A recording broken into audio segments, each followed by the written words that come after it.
Welcome to another installment of The Angry Lieutenant.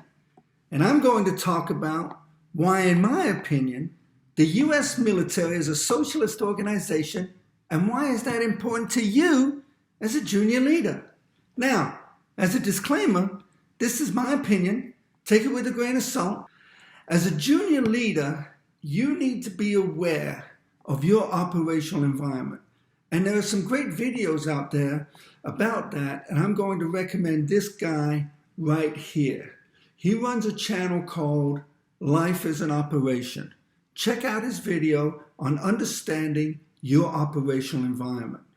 Now, in my humble opinion, part of your operational environment is that while the majority of your commanding officers and supervisors would not call themselves socialists, and they probably think of themselves as chance-taking, pro-democratic, capitalistic, God-fearing Republicans, and that may be true, they are excelling in a safe, predictable, risk-averse, socialistic structure. Now, don't get me wrong, after having served for 34 years, I loved the Army, but I knew who I was. I was a venture capitalist, a constitutionalist, living and working in a socialistic authoritarian framework that protects democracy, not practices it. And I didn't think that diminished my rapid patriotism one iota. But there are knuckleheads in the military that will judge you not how you think, but what you think. So when you're a junior officer or NCO, you or some of your best friends may be Bernie supporting, Berkeley graduating, electric vehicle driving, plant a tree on Arbor Day, paper straw drinking, get the plastic out of the ocean, free thinking liberals.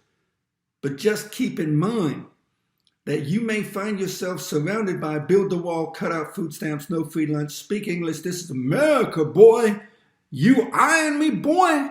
Do as I say and not as I do. Commanding officers and supervisors.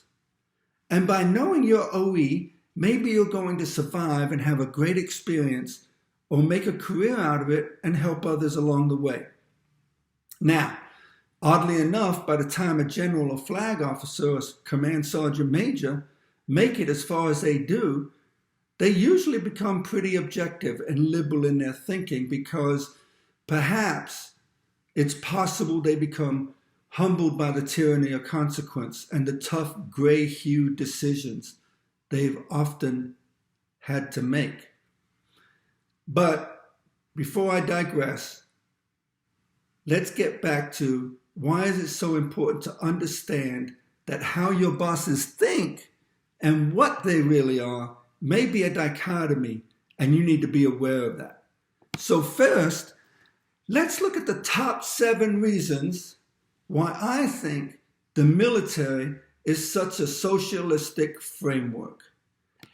Drum roll, please. Number 7, from the day you start, you get 30 days of leave and you get 30 days a year until the day you get out. Pretty good deal. Private or general, it doesn't matter. Pretty socialistic. Number 6, if you're enlisted, you're going to get a place to stay and fed for free. And if you're married or you're an officer, you get paid to live off post and you get paid for your food. Number 5, you get predictable pay raises and promotions based on a set of outlined performances. Number 4, you get a clothing allowance to ensure you spend money to look standardized. Number 3, if you are the #1 basketball player in America, you are going to be a multi-millionaire. But if you're the 10,000th best basketball player in America, you're not going to make a dime. That, my friend, is capitalism. But if you're the #1 E5 in the military, or you're the 10,000th best E5 in the military, you're going to get paid pretty much the same. That's socialism. Number 2, you and your family get free, all expense paid national military health care regardless of cost. Pretty socialistic. And finally, number 1, whether you work your ass off or you spend your time sliding by, you're going to get paid pretty much the same each month. pretty socialistic. And that, my friend, is why oftentimes the army metaphorically and literally looks like a Department of Transportation road crew. 6 people standing around watching one person dig like her or his ass is on fire. This is at the heart of what you got to reconcile with yourself on your way to your own greatness. Now, hey, the system was good to me, and I'm not saying it should change, nor will it change. So what's the so what of all of this? Well, there are 3 takeaways for you as a junior leader. 1, you're going to have some bosses who just don't get it, didn't get it, won't get it, never will get it. And if they don't understand their OE, then what else won't they understand? So you understand your environment. Take a breath before you voice your opinion, and always try to ask yourself, is your opinion going to change something? And if it does, have integrity, and by all means, speak up. Make sure you read, and then read some more. Get the contemporary stuff as well as the classics.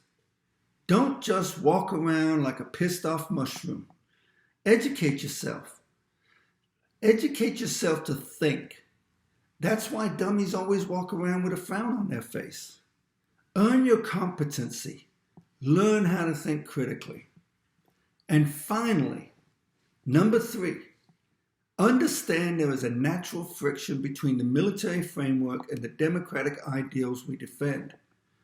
So try not to let it blow your mind with the ostensible hypocrisy that may exist in your units. Your bosses have a right to think and say what they want as long as it's within an appropriate framework. And with that, good luck. What you do is important, but it's not more important because we're all important.